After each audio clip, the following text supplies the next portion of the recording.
साहुणं नमो अरिहन्ताणं नमो सिद्धाणं नमो आयर्याणं नमो वज्रायाणं नमो लोय सव साहुणं नमो अरुहन्ताणं नमो सिद्धाणं नमो आयर्याणं नमो वज्रायाणं नमो लोय सव साहुणं।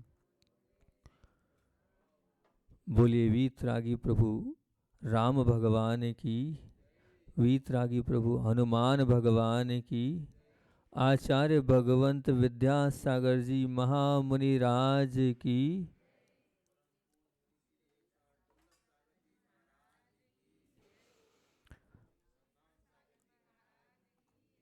हम जहाँ जाते हैं उस नगर की व्याख्या करते हैं। बैठे बैठे बना लिया हमने कि इस गांव का नाम है बिलवानी। हमने बिलवानी की यहाँ पर व्याख्या सोची और अभी अभी लिखी हमने कि बिलवानी क्या कह रहा है। ये बिलवानी क्या कह रहा है, बिलवानी वालों बहुत ध्यान से सुनो। अगर इस नगर की व्याख्या को आपने अपने जीवन में उतार लिया तो आपका जीवन उत्कृष्ट और बहुत ऊंचा उठ जाएगा। बिलवानी का बी कह रहा है बिना मतलब की बातों को निकालो। बिलवानी का बी कह रहा है बिना मतलब की बातों को निकालो। और बिलवानी का ल कह रहा है ललक भक्ति की होगी तभी अंदर की शक्ति जागेगी। ललक भक्ति की होगी तभी अंदर की शक्ति जागेगी। और वाह कह रहा है वास्तविक जीवन जियो। वाह कह रहा है वास्तविक जीवन जियो। और नी कह रहा है कि नीति से चलने वाला ही प्रीति को प्राप्त होता है।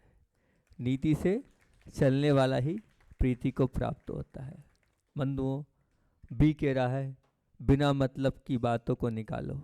आप विचार करो, अपने जीवन के अंदर झांक के देखो कि हम जीत तो रहे हैं, लेकिन वो जीवन जो हमारे को बड़ी कठिनाई से मिला है, बड़ी मुश्किल से मिला है, आप इस जीवन को यूं ना समझो। ये जो मनुष्य पर्याय है ये बहुत कठिनता से प्राप्त होती है। अब आपको जीवन मिला है तो अब बिना मतलब की बातों से आपने अपने जीवन को कितना परेशान कर रखा है, कितना दुखी कर रखा है, कितना कष्ट में डाल रखा है। जिन बातों से कोई मतलब ही नहीं है, उन बातों को अपने दिमाग में रखकर और अपने मन में रखकर आप बैठे हो। बताओ, सोचो, विचार करो कि ऐसी बहुत सारी हमारे जीवन में परिस्थितियां घटती है और उन परिस्थितियों में हम अपने मन को विकल्पों में, और उसको हम विकल्प बोलते हो और आप टेंशन बोलते हो। हम उसको विकल्प बोलते हैं और आप टेंशन बोलते हो। उन टेंशनों में आप अपने जीवन को गुजार रहे हो। ध्यान रखना बंधुओं कि बिना मतलब की जितनी बातें होगी वो हमारे संसार को दुखमय, कष्टमय और द्विधामय में ही बनाएगी। इसलिए ऐसा लगता है कि जिसका कोई हल नहीं, जिसका कोई समाधान नहीं, उसको हमने मन में क्यों रख रखा है। उसको मन में रखने से कोई भी हेतु नहीं है। साफ करते चलो। साफ करोगे तभी आप अंतरंग से और बाहर से दोनों तरह से साफ हो पाओगे। मैं हमेशा कहता हूँ, मान लीजिए आपके यहाँ सोफ़ा है, अब सोफ़े पे चाय गिर गई तो आप तुरंत साफ करते हो ना? नहीं करोगे तो क्या होगा, दाग बन जाएगा और फिर वो दाग आगे तक रहेगा तुरंत। तो बताओ ना, आपके मन में बहुत सारी फालतू बातें हैं, आप उसको साफ नहीं करोगे तो उसके दाग को लेकर कहाँ तक चलोगे और कब तक चलोगे? बताओ तो, कब तक चलोगे उस दाग को? वो जो दाग है और बढ़ता चला जाएगा और बढ़ता चला जाएगा, बढ़ता चला जाएगा ना। तो दाग को साफ करना पड़ता है ना। आपके घर में कचरा पड़ा है, साफ करते हो ना? तो ये मन के कचरे को निकालो ना। अगर मन के क्यों साफ करते हो? महाराज जी, नहीं साफ करेंगे तो कैसे रहेंगे? उसको साफ करना बहुत जरूरी है। इसलिए साफ करते हैं। उस गंदगी में हम कैसे रहेंगे? तो उसी प्रकार ये मन की गंदगी भी साफ करो जो मन में भरा है, जिनके कारण आपको विकल्प है, थोड़ी बहुत भी किसी के प्रति गांठ बंधी हुई है, द्वेष बंधा हुआ है, सबको बाहर करते चलो। बिना मतलब की बातों में को निकालोगे तो ही अपने जीवन को आप ऊंचा उठा पाओगे, नहीं तो बिना मतलब की बातों से ये जो मिला हुआ जीवन है ये व्यर्थ चला जाएगा। फिर दूसरा है ल पे हमने बोला कि ललक भक्ति की होगी तभी अंदर की शक्ति जागेगी। वास्तविकता में आप सब लगे हो कि हमें परमात्मा के दर्शन हो, आत्मा के दर्शन हो, पर वो शक्ति जिसको जागृत करने के लिए आप पीछे पड़े हो, दिन रात लगे हो, वो क्यों नहीं जाग रही है? क्या कारण है? क्योंकि वो ललक नहीं है, वो प्यास नहीं है, वो अंदर से जो होना चाहिए वो परिणाम हमारे नहीं है, इसलिए भगवान नहीं मिल रहे हैं, इसलिए हमें प्रभु के दर्शन नहीं हो रहे हैं। प्यास कैसी होती है? प्यास तो वो होती है कि अगर जो रेगिस्तान में कोई अगर घूम रहा है और अगर वो रेगिस्तान में, आपको पता है क्या नहीं मिलता रेगिस्तान में? बहुत बढ़िया, यहाँ के बिलवानी के बच्चे तो बड़े समझदार हैं। पानी नहीं मिलता है और पानी की प्यास में ऐसा तड़पता है ना, ऐसे ही तड़प अगर आपकी होगी प्रभु की प्रति, तब कहीं जाकर प्रभु आपको मिलेंगे, नहीं तो प्रभु नहीं मिलते हैं। अंदर से सच्ची भक्ति, अंदर से सच्ची श्रद्धा। हो गए 40 साल हो गए, 50 साल हो गए, 70 साल हो गए वही पूजन करते करते, लेकिन पूज रहे हैं, लेकिन भाव से नहीं पूज रहे हैं। परिणामों में निर्मलता नहीं है। पूछ तो रहे हैं लेकिन अंदर कुछ और चल रहा है, वो अंदर कुछ और जो चल रहा है उसको निकालना पड़ेगा। जिस नाव में सवार हुए, जब तक उस नाव में ही पूरे अपना मन नहीं लगाओगे तब तक किनारा आपको नहीं मिलने वाला। किनारे पे जाना है तो अंतरंग से आपको भक्ति करनी होगी, तभी आप किनारे तक पहुंच पाओगे, अन्यथा किनारा आपको नहीं मिलने वाला है। आप सबको किनारा मिले, यही हमारी भावना है। और दूसरा वह पे सोचा था, लेकिन महाराज जी ने बोल दिया था, हमने उसको तुरंत के तुरंत फिर बदल दिया। हमने सोचा ठीक है, वाणी की मधुरता से जीवन में मधुरता आती है, हमने महाराज जी तो बोल ही चुके हैं, तो हमने तो ये सोचा कि वास्तविक जीवन जीने से ही हम अपना जीवन जी पाएंगे। वास्तविक जीवन क्या है? हमारा वास्तविक जीवन तो ये है कि हम जो जी रहे हैं, हम जो अपने जीवन को रोज सुबह उठते हैं और वही खेती बाड़ी, वही दुकानदारी, वही सब कुछ करते करते शाम हो जाती है और शाम को सो जाते हैं। ये वास्तविक जीवन नहीं है। वास्तविक जीवन तो ये है कि आज हमने जो किया है, आज जो हम कर रहे हैं, क्या वो हमारे साथ अगले भव तक जाएगा कि नहीं।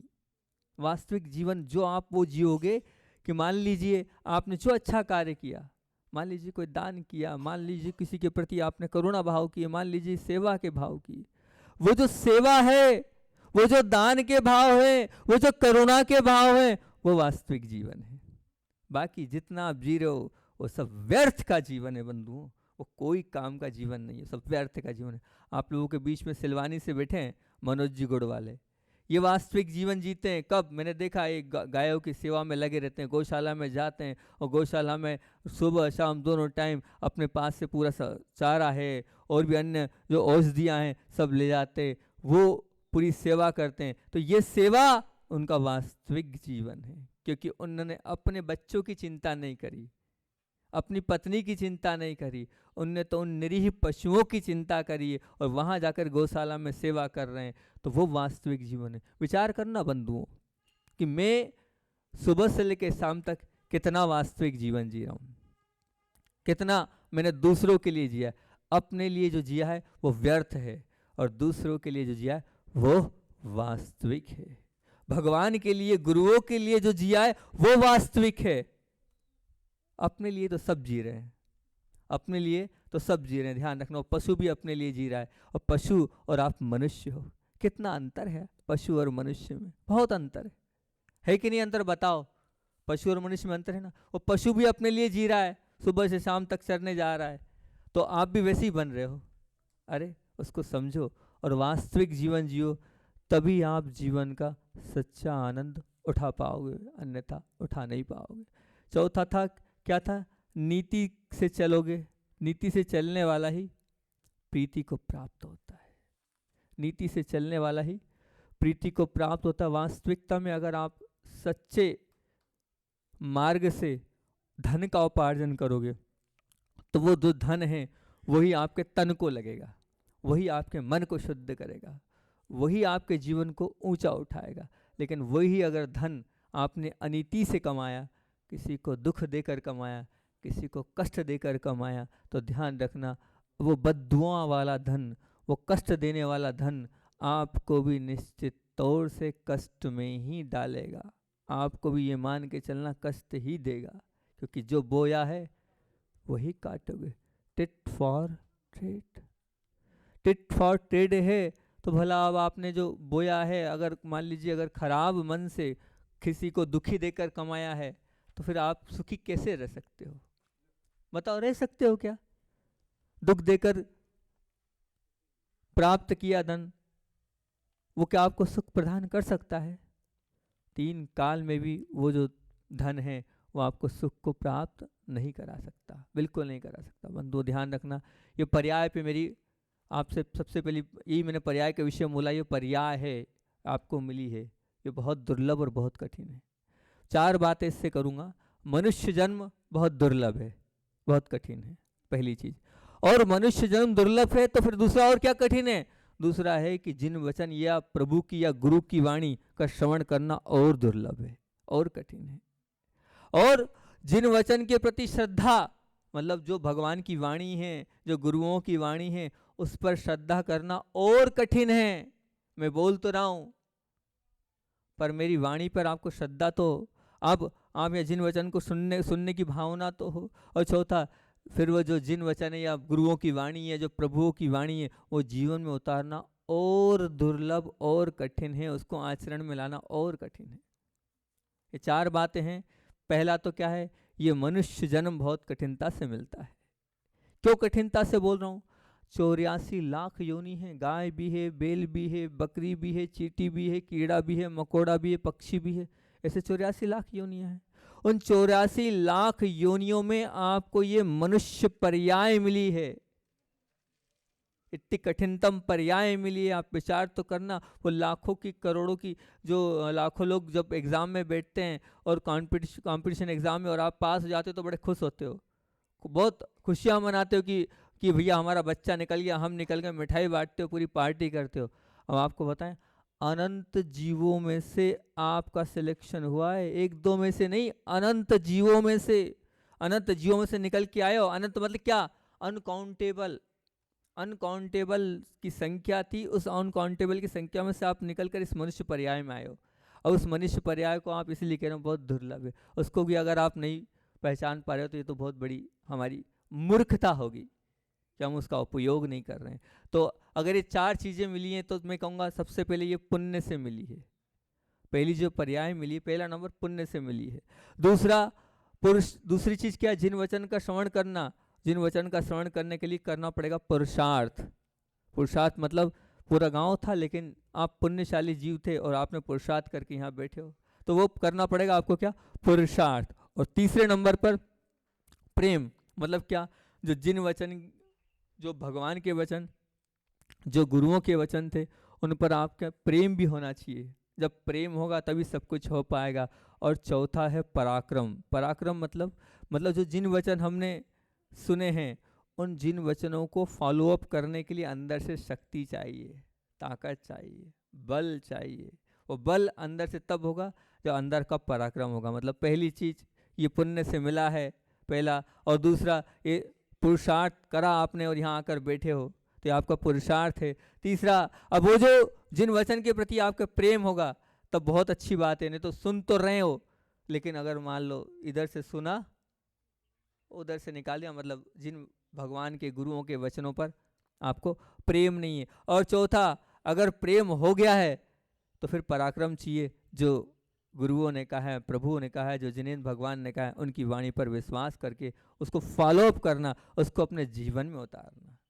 जीवन में वही उतारता है। फिर उसको लगता है कि मुझे कुछ करना चाहिए, वो अच्छे काम करता है, वो राग से दूर होते चले जाता है, वो कषाय से, देश से दूर होते चले जाता है, वो मोह से दूर होते चले जाता है और अपने जीवन को शुद्ध और सात्विक बनाते जाता है। मैं ऐसा भोजन नहीं करूँगा जिस भोजन से, जिस आहार से अनेक जीवों की हिंसा हो रही हो। ऐसा आहार मैं नहीं करूँगा जिसके माध्यम से जैसा मैं हूँ वैसे उनको भी जीवन जीने का अधिकार है। इस प्रकार का शुद्ध और सात्विक आहार ही करूँगा, किसी प्रकार से जीवों को कष्ट देकर मैं भोजन नहीं करूँगा। तब तो हम मानेंगे कि आपने वो पराक्रम भी किया, वो अंदर से आपने पराक्रम भी किया। पराक्रम जब भी होगा जब आप उसको मानोगे, आप उसको समझोगे, तभी तो अंदर से भाव होने चाहिए दूसरों के प्रति सहयोग करने के। सहयोग से मतलब क्या, एक बहुत अच्छी बात याद आई। एक सज्जन थे, अच्छा लगा मुझे वो उन सज्जन का जो वो कार्य था वो प्रशंसनीय, स्थिति के योग्य है। वो सज्जन इस प्रकार के थे, क्योंकि आज तक मैंने लोग तो बहुत देखे, ये गौ सेवक बैठे हैं, ऐसे लोग बहुत देखे कि गौ सेवा कर रहे हैं, और भी लोग देखे कि किसी को पढ़ा रहे हैं, भाई कोई गरीब है तो इलाज करा रहे हैं, ये लोग बहुत देखे, जो इलाज कराने वाले भी देखे, पढ़ाने वाले भी देखे गरीबों को, और भी अन्य ऐसे ऐसे दान, मंदिर बन रहा तो दान कर रहे हैं, ऐसे लोग देखे। लेकिन भिखारी दिखा तो दान, पर ऐसे लोग बड़े आश्चर्यचकित। पूरी गाड़ी में पीछे चप्पलें भरी थी अलग अलग साइज की। तो पूछा गया ये क्यों? बोले महाराज जी, जिस व्यक्ति को मैं नंगा पैर देखता हूँ और धूप की इस गर्मी में तुरंत गाड़ी में पीछे जाता हूँ, उसका नाप देखता हूँ और चप्पल खोल के उसको दे देता हूँ ना। बहुत बढ़िया, ये है, ऐसा पराक्रम होना चाहिए। ये सही आप धन का उपयोग कर रहे हो। बोले ज़्यादा नहीं, 2-4-5 हज़ार रुपये लगते होंगे साल के मेरे, लेकिन वो 5,000 में मुझे बहुत खुशी होती। 5 लाख के दान में खुशी नहीं होती जितनी किसी को चप्पल पहना दे उतनी खुशी होती है। मुझे लगता है मैंने बहुत बड़ा काम कर लिया। देखा, मतलब ये ऐसे भी काम होते हैं। आश्चर्य की बात है कि ऐसा भी दान होता है। किसी को, कोई बच्चा है तो बच्चे के बोले सब साइज के रख रखे, एक पूरा पीछे डिक्की वो पूरी बना रखी है, बोले सब साइज के रख रखे हैं। बस उतरता हूँ, बच्चा देखा बच्चा, बड़ा देखा बड़ा, जिस साइज का उस साइज का निकाला, खत्म, और तुरंत पहना देता हूँ और बोलता हूँ बेटा नंगे पैर नहीं घूमते, धूप बहुत है ऐसे भाव, है ऐसी करुणा कि अगर कोई नंगे पैर घूम रहा है तो आप बिल्कुल उसके लिए चप्पल दे दो। नहीं होगी ना, शायद ही होगी आपकी अंदर ऐसी करुणा। ये भी दान है, ये भी दान है बहुत बड़ा। इस पर एक और बात याद आ गई और सुना देता हूँ, बहुत अच्छा। एक पोस्टमैन था, बहुत मतलब सज्जन था, और पोस्टमैन था। वो घर घर जाके क्या करेगा, पोस्टमैन का क्या काम है, चिट्ठी बांटना। अब घर घर जाकर चिट्ठी बांटता था, घर घर जाके चिट्ठी बांटता था। अब वो घर घर चिट्ठी बांटता था, और बांटने के बाद एक पहुंचा तो उसने घंटी वाली, तो उन्होंने कहा जल्दी करो, तो उन्होंने कहा एक काम करो, नीचे से डाल दो। अंदर से एक मतलब एक बच्ची जैसी आवाज़ थी, बालिका जैसी आवाज़ थी। उसने कहा जी आप नीचे से डाल दीजिए। बोले नहीं, आपको साइन करना पड़ेगी, आना पड़ेगा। तो बोले फिर आपको इंतज़ार कर, बोले मेरे पास समय नहीं है, मेरे पास समय नहीं है। पर अब अंदर से कहा नहीं, वो तो आपको इंतज़ार तो करना पड़ेगा, अंकल जी आपको इंतज़ार तो करना पड़ेगा। अब वो जब अंदर से बाहर आई, समय तो लग गया। अब बाहर आने के बाद जैसे ही गेट खुला तो वो गुस्से में था। उसने कहा आज तो पूरा गुस्सा उतार दूंगा। ये कोई तरीका होता है, हैं? इतनी देर आपने हमें खड़ा कर रखा है, ये कोई तरीका है? अब जब इस प्रकार से बोला, गेट खुला, गेट खुलते ही वो एकदम दंग रह गया, गुस्सा उसका पूरा पानी पानी हो गया। बोले उसके पैर ही नहीं थे, उसके पैर ही नहीं थे। अब पैर नहीं थे उसके, तो अब उसको देख के बड़ा वो चुपचाप रह गया, और उसके बाद फिर जो है वो चला गया। अब फिर ऐसा मौका और आया, 1-2 बार वो आया, लेकिन हर बार वो कहता था हाँ हाँ आराम से आओ, जल्दी मत करना, अब मैं बैठा हूँ। तो वो आराम से आती थी। अब हुआ ये, दिवाली पे फिर कुछ आए, और दिवाली पे जब आए तो वो जो बालिका थी, उस बालिका ने अंदर से जब आई तो एक पैकेट साथ लेके आई। बोले अंकल जी आप हमारी इतनी सेवा करते हो और हमने आपके लिए कुछ गिफ्ट दिया है, लेकिन अभी यहाँ नहीं खोलना है इसको, आप घर जाके खोलना है इस गिफ्ट को घर जाके खोलना। तो अब वो अपने पोस्ट ऑफिस आया और वहाँ आके खोला, बोले नहीं चाहिए बेटा मुझे तो, नहीं नहीं आपको गिफ्ट तो लेना पड़ेगा। अब वो उसकी स्थिति शायद गरीब होगी, परिवार बड़ा होगा, बच्चे बहुत सारे होंगे, और भी छोटे भाई बड़े भाई की जिम्मेदारी होगी, तो गरीबी हालत है। अब वो संसार है, संसार में सब प्रकार के जीव हैं, नाना प्रकार के जीव हैं। अब वो जो था वो पोस्टमैन जाता तो था, लेकिन उसके पैर में चप्पल नहीं थी। क्या नहीं थी? चप्पल नहीं थी। उसने वो चप्पल उसको बाजार से मंगाकर गिफ्ट करी थी। अब वो चप्पल जब उसने देखी तो उसने ये सोचा कि चप्पल भी किसने गिफ्ट करी है? जिसके जिसके पैर नहीं है, मैं इसको क्या गिफ्ट करूँगा। उसकी आंख से आंसू आ गए कि ये करुणा है उसकी, उसके पास तो पैर नहीं है, लेकिन मेरे पैरों की चिंता उसको है कि मैं धूप में नंगे पैर चल रहा हूँ, और मेरे लिए उसने चप्पल गिफ्ट करी है। ऐसी करुणा, ऐसी अंतरंग में परिणाम आपके हैं कि नहीं? विचार करना, बताओ है कि नहीं ऐसे? ये जो आपको पुण्य से मिली ये आँख है, ये पुण्य से मिले कान है, ये पुण्य से मिली, भैया समय बता देना, मैं भूल गया हूँ, है ना, बता देना, हिंट कर देना, तो हम वहीं बंद कर देंगे। ये पुण्य से मिले आपको क्या है? ये आपको आँख मिली है, कान मिले हैं, हाथ मिले हैं, पैर मिले हैं, ये पुण्य से मिला। इस पुण्य से आप क्या, इससे आप कमा रहे हो? क्या कमा रहे हो? पाप कमा रहे हो कि पुण्य कमा रहे हो? ये बताओ। विचार, मैं आपसे प्रश्न पूछ रहा हूँ कि आपको क्या मिला है? ये आँख मिली है, ये कान मिला है, ये हाथ मिले हैं, ये पैर मिले हैं, ये पुण्य से मिले हैं। इस पुण्य से मिले हो को आप इसे पुण्य कमा रहे हो कि पाप कमा रहे हो? पुण्य कमा रहे हो कि पाप कमा रहे हो? बताओ, विचार करना। आप जब अपने बच्चे को 10,000 देते हो, 1,000 देते हो, तो पूरा हिसाब लेते हो कि नहीं? हिसाब लेते हो ना, हिसाब कि ये दिए मैंने 2,000, 5,000, बेटा बता क्या है इसका। अब भगवान भी पूछते हैं, ये आँख दी आपको, इससे क्या देखा तुमने? भगवान के दर्शन किए? अच्छा कुछ देखा? ये जीभ मिली, इससे कभी प्रभु की भक्ति करी? ये पैर मिले, इससे कभी तीर्थ वंदना करी? मंदिर के दर्शन किए? ये मन मिला, कभी दूसरों के प्रति करुणा भाव आए? ये कान मिले, इन वचनों से अच्छा श्रवण किया कि नहीं किया? आप बताओ तो सही। आप भगवान से ये आँख मिली है, आप क्या क्या देख रहे हो? बोले हमने सीरियल देखा, टीवी देखी, पिक्चरें देखी, अन्य गलत गलत चीजें देखी। बताओ, ये जवान में आप घंटों से क्या मोबाइल में लगे हो, यहाँ वहाँ की बातें करने में लगे हो। दिन रात इस मन को आपने पैसे में ही लगा रखा है। ये मन तो मिला, लेकिन सुबह से लेकर शाम तक आपका मन पैसों में लगा हुआ। पैर तो हैं, पर क्या हमने घूमने फिरने में लगाए, शौक में उस पैरों का किया। ये कान तो हैं, पर दूसरों की बुराई सुनने में लगाई हमने। ये कान सुन तो रहे हैं, लेकिन क्या बुराई सुन रहे हैं दूसरों की। ये क्या है? इससे क्या मिलेगा? आप जवाब तो दो। बेटे को दिया हिसाब आप मांगते हो, तो उसी प्रकार ये मेरा प्रश्न है कि आपको जो मिला है उसका हिसाब भगवान मांगेगा कि क्या है, क्या है। आपको आंख मिली है, ये जो आंख है ना, एक बच्ची ब्लाइंड थी, उस बच्ची ने जो भजन गाया उसके भाव रखता हूँ। वो भजन का जो भाव था कि सागर की लहरों को सुन सकती हूँ, सागर की लहरों को मैं सुन सकती हूँ पर देख नहीं सकती। सागर की लहरों को मैं सुन सकती हूँ पर देख नहीं सकती। और बगीचे के जो फूल हैं उनको सूंघ सकती हूँ, पर माँ का आंचल में देख नहीं सकती, देख नहीं सकती। सुन के रोना आता है। और ये आंखें आपको मिली है, क्या सदुपयोग कर रहे हो इन आंखों का? आप बताओ तो, विचार तो करो आप, विचार तो करो आप, क्या सदुपयोग कर रहे हो आप?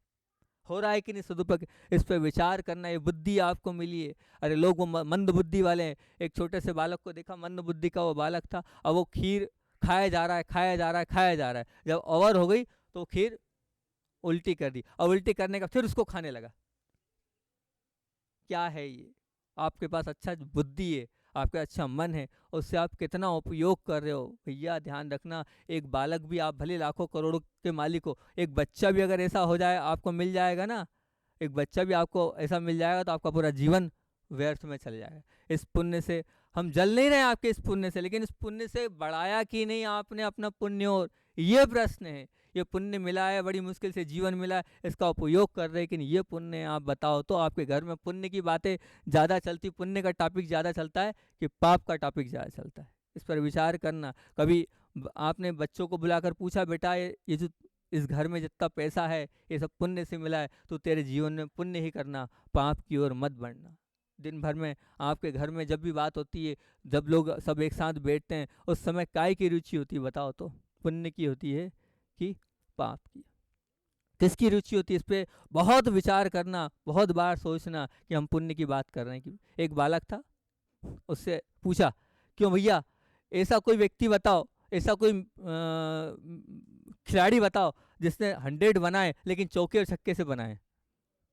तो उसने कहा एक भी खिलाड़ी नहीं ऐसा इस पूरे विश्व में जिसने चौके छक्के से। अच्छा ऐसा एक खिलाड़ी बताओ जिसने चौके छक्के नहीं मारकर सिर्फ एक दो रन बनाकर जो है वो बनाए 100 बनाए। बोले ऐसे 7 खिलाड़ियों के नाम उसने दे दिए। बोले जिनने 100 तो किया लेकिन क्या किया, 1 और 2 से। तो ऐसे ही भैया छोटे छोटे मदद करते चलो, छोटे छोटे दान करते चलोगे तो आपको भी एक ना एक वो 100 आप मार सकते हो। आप ये मत सोचो कि बड़ा ही काम करना है, बड़ी ही मदद करना, बड़ा ही दान करना है, ऐसा मत सोचो। ऐसा करोगे तो कोई मतलब नहीं। अंतिम बात इतना ही बोल रहा हूँ कि मान लीजिए अगर आपके यहाँ कोई नौकर है, मान लीजिए आपका कोई ऐसा व्यक्तित्व है जो आपके यहाँ काम कर रहा है, तो उसे मान लो 10,000 मिलते हैं, तो कभी आपने सोचा नहीं कि वो टंकी के रेट बढ़ गए तो मैं उसके रेट बढ़ा दूँ।